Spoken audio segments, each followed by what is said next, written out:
What is going on, guys? Welcome back. Chris here at Cullivella South Farm. Well, guys, it's been quite some time since I talked to you, but I'm back now from my trip overseas. I actually got back a week ago, but the first week I've kind of been spent running around, doing errands, spending time with the family, and you know, just getting used to being home. So, but we did have several good purchases this week. Facebook Marketplace treated us very well this week for sure. The first thing we picked up, this is a mechanical transplanter. It was from a vegetable farm not too far away from us. They've been using it for many years. They've upgraded and they had this for sale for, like, I think it was $400. So we got a really good deal on it. These brand new cost in the neighborhood of $4 to $5 grand. So I think this is going to make a huge difference when it comes to planting. I can stretch this out so that we can do both rows. We'll probably make some modifications. I want to put some kind of a irrigation or water fertilizer tank on it. So this will be a project probably later this winter or next spring, because we're not going to be planting, most likely not going to be planting this year because we did a double planting. So we'll be planting next year. So we got plenty of time to work on that. We got a whole bunch more firewood cages. We picked those up yesterday. The goal is to try to get all of our firewood just in the cages. It's just that much less handling, and it's so easy with those cages just to put it right at the end of the splitter, stack it all in there, and then move it with the tractor when we're done. It really makes a big difference on time saving. So we picked up a bunch more. I do have 2 more down at the wood yard. We're gonna cut up some sawmill slats later today and get those up here and tarped up and basically get ready for sugaring season later this year. I want to have some, we have some wood for sugaring already, but I want to get some of those slabs cut up, and we'll get all that stuff ready. We also picked up a hay wagon running gear.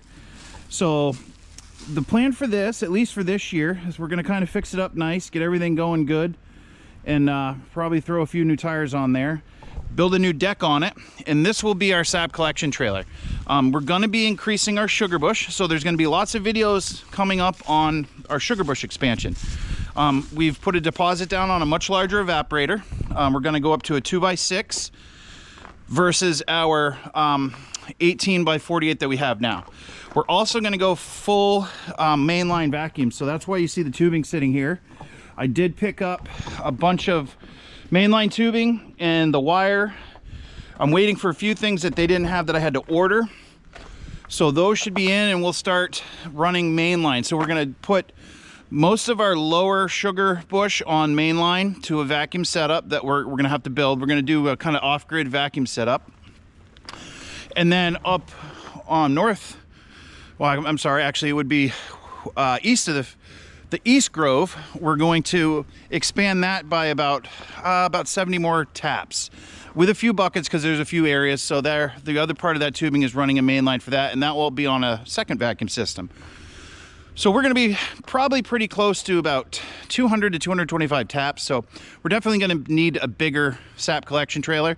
We'll probably see if we can find an IBC tote, food grade, that we can use for that. So that's kind of our long-term plan of what we're trying to get done. So it's been quite the week as far as running around, but like that transplanter stuff like that doesn't come up on Facebook that often, or like ever around this area. It's very rare. So I jumped on that as soon as I could. I'm really stoked to get that. It's a great purchase for us here, especially with the amount of money saved. So the old John Deere's, she's still doing her thing. One thing we did do, I didn't film it, I did it earlier this week, is I actually swapped the wheels, so I widened them out a little bit more. I noticed, if you'll see here, we were getting a little bit of rubbing when we were mowing on the hills, and we would turn sharp, plus the lean of the hill, we were getting just a little bit of rubbing. So I actually widened those out a little bit more. So that should prevent that from happening. It's probably about 1 inch that I widened it. So that should be plenty of extra space not to have any rubbing. So anyway, guys, I think what we're gonna do, we gotta run over to a friend's house and actually look at a big pine tree that came down, see if it's something that we want to take for the sawmill, and then we're gonna get cutting up some of the slab wood. I'm hoping to get a couple of totes filled of that and brought up here, and then we're going to start working on next year's firewood from this pile, because some of this stuff's starting to get a little yucky and a little punky, so I want to get that cut up and split and in the IBC totes for next heating season. This heating season we're pretty well set for. We have that whole pile and we have 4 IBC totes, so we had about 5.5 cords to start this season, so we should have plenty. We'll probably have some left over. We have about 1/2 cord of sugaring wood left over from the last time we sugared, which the only difference is that's cut slightly longer, because the evaporator could take up to a 2-foot piece, so a lot of that is cut a little longer. So yeah, guys, we're back. We hit the ground running. We're working on getting stuff done. Got lots of projects in store, so stay tuned. It's going to hopefully be a very productive 4 months home. So before I'll have to go back to my overseas job again. So anyway, guys, I think we're gonna go run over and look at that log, and then I'll take you guys down and we'll cut up some slabs and see how the chainsaws are running. We haven't touched those in a while, and start getting busy. So stay tuned, guys. All right, guys, so actually change of plan. I think what I'm going to do is I'm actually going to cut up a bunch of this stuff first before I head down to the wood yard, get this cut into length and split, and put in the baskets, mainly to get it out of the way. It's kind of in the way right now, so I'll throw you guys on a time lapse and we'll get this stuff cut up.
All right, guys, well, we had a good start on things. Had a little bit of a issue starting up the splitter. I think it was just low on fuel. There was fuel in it, but it was down towards the bottom. I thought it'd be enough, but it wasn't. So filled it. Once we filled it up, she fired right up, no problem. So got a little bit done. We'll get the tractor and start lifting these and cutting a bunch of rounds here after lunch. But I think right now I'm going to go ahead and get something to eat. All right, guys, so we're back after lunch, and we're gonna continue cutting some wood, getting the tractor warmed up. We'll grab grapple loads out of the pile and then try to cut them here by the splitter. So, we don't have to, move around quite as much, just to make it as efficient as possible. So anyway, I'll throw you guys on the time lapse and we'll see how much wood we can get done in the next half hour. Then unfortunately I got to stop again and run to the bank and then get the kids from school. So we'll see how much we can get done in about a half an hour or so. So stay tuned. All right, guys. Well, unfortunately, for some reason, I did not get any of the footage of me doing this for the last 45 minutes. GoPros in cold weather, just, I hit the button and it beeped and I thought I was good, but not so much. Anyway, we got about almost a third of a quart done, a little less. And it really is a good, you know, doing it set up the way we are here, you know, it's pretty quick. I mean, we can do firewood pretty quick. I mean, I could probably do a cord in about an hour and a half, just with everything staged like it is. It's a good way to do it. So anyway, you know, we've kind of gone through a lot, and you know, it is definitely firewood season. Today the weather is, it's like 50 degrees right now. It's just absolutely perfect firewood weather. That's why I had to get out here and do some wood for sure. It's too nice. But I kind of, you know, early in the video we talked about some of our plans, so we got a lot of projects coming up. So anyway guys, I think I'm gonna end the video here. And like I like to say, if you like these videos, please subscribe, hit the like button, and leave us a comment. Tell us what you think. And just remember, it'll be all right.